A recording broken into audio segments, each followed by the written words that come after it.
a lot. First of all, good morning to you. Good morning to you as well. A lot of big names there, including your own, and some personalities to boot. You got Richard Hatch. Yes, right. You also have Gary Busey. Gary Busey, yes. And tell me about how you guys intermix and who you don't get along with. It's a very interesting cast. Yeah. It really is, and as you said, a lot of big personalities, and that's what you're going to see on the show. I get along with everybody.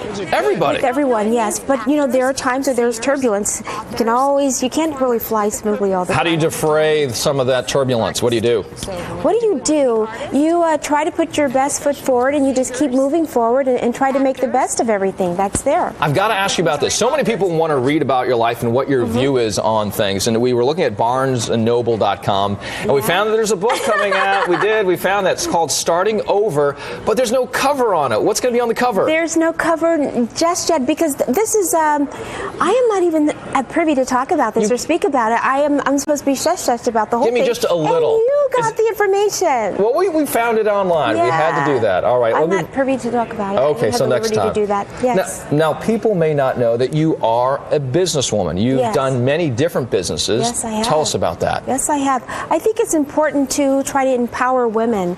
And women today, I think, are really smart, bright businesswomen, and people don't realize that. And I think they need a lobby. They need somewhere to go. So what I've done is I started a company for women as we speak to finance them, to help them start their business. If they have any great ideas, I will go through it, filter it out, and see what's great, and then put it out there for them.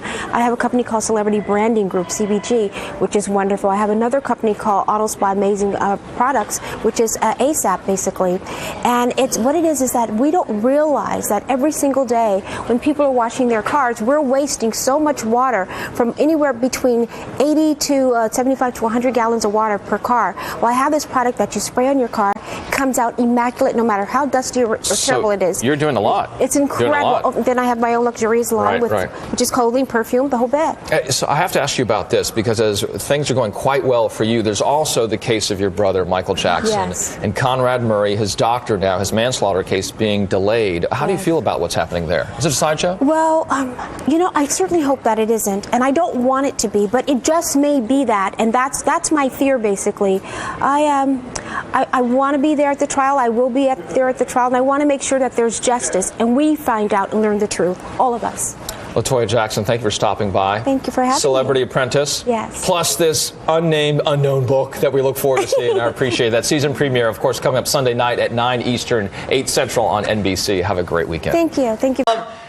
New book out here, and some music actually with a similar title called Starting Over. This book has generated a lot of attention. Yes. You talk about life with your brother Michael Jackson. Yes. And you also talk about what the phrase they're telling us is, quote unquote, the reason behind his death. Yes. What do you think that is? It was pure murder. I don't care what anyone says. This was pure murder. This was a controversy. This was all manipulated to do this.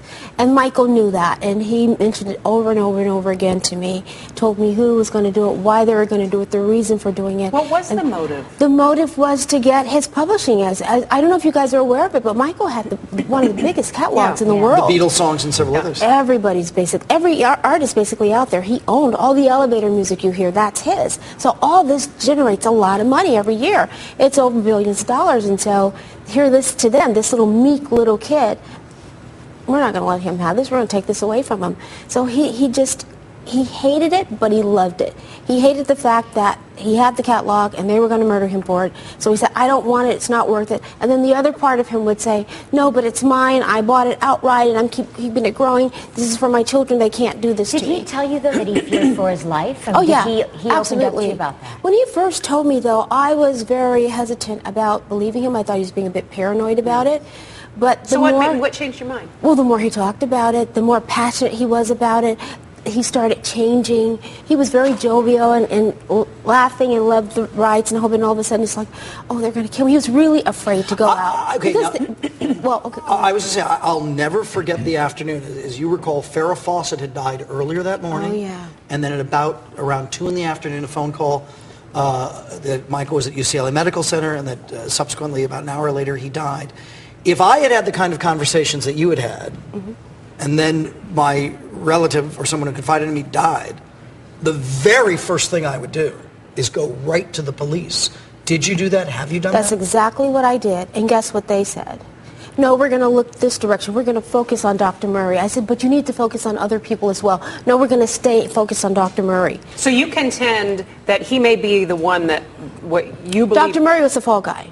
Bottom line, that's what he was. And they knew this. These people entered into his life when he did not want them there. He had gotten rid of these people. Michael had fired John Branca. He didn't want him around. He fired him, then Michael hired a private investigator to find out. Then he found out John Branca had smuggled $150,000 offshore of his money, $150 million offshore of his money, and he just started investigating. John Branca is a very prominent attorney. Right. And if you mention a name like John Branca and other names, I imagine, I mean, this is what Michael told me. So does it make you scared for you? Because these are big. This is my brother. He's no longer here.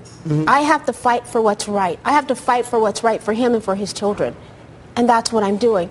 It's so unfair for a person. If you come on our air here and in your book and you say, which I think you're saying, you tell me, John Branca and others, in effect, killed my brother. I'm not blatantly say they killed him. This was a conspiracy to do this to him, and this is what Michael has said to me. This is what he's told me and my mother as well. Looking back, to have stepped in or gotten other family members involved? Well, my mother knew about it, of course, and I think one other sibling knew as well. Yeah. You could have intervened a lot sooner. You must understand, these people, according to him, they came into his life, and according to his staff that worked around him, they came into his life probably a week, some of them, before he passed. And they were inquiring about the catalog. Mind you, Michael had told me about the catalog years ago, how they were after him for it. So it's very interesting. And you have to keep this in mind, too. When my brother passed, actually, it was really early in the morning, and of course, everything was reported later, and they hid all the evidence as much as they possibly could.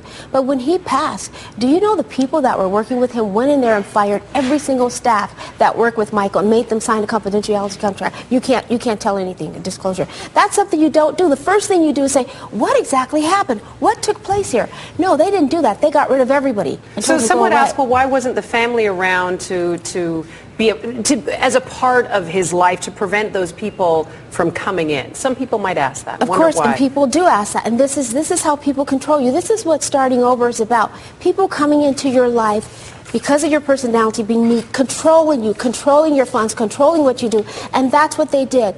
Michael, when you would try to call, they wouldn't let phone calls come through.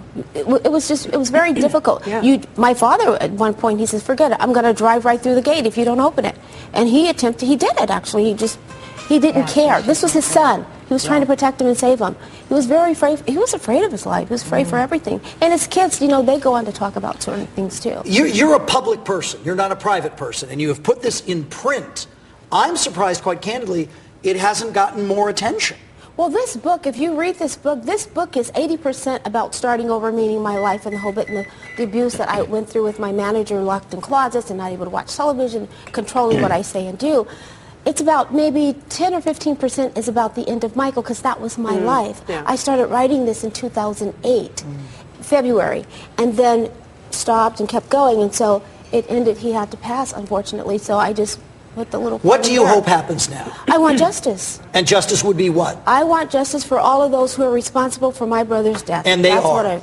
And those people are the ones that they know who they are. It wasn't just Dr. Murray, and I'm telling them to look to the right and left, but they choose to look... And it's not fair. It's totally unfair. And they know that. Toya Jackson's new book is called Starting Over. There's music accompanying the book, as well as a single out with a similar title, same title. Very nice to see you. You've been compelling and candid. Thank you so much, Thanks so Latoya. much. The book is in bookstores right now. Thanks, Toya. Thank you. Thank you. Thank you. Bye, guys.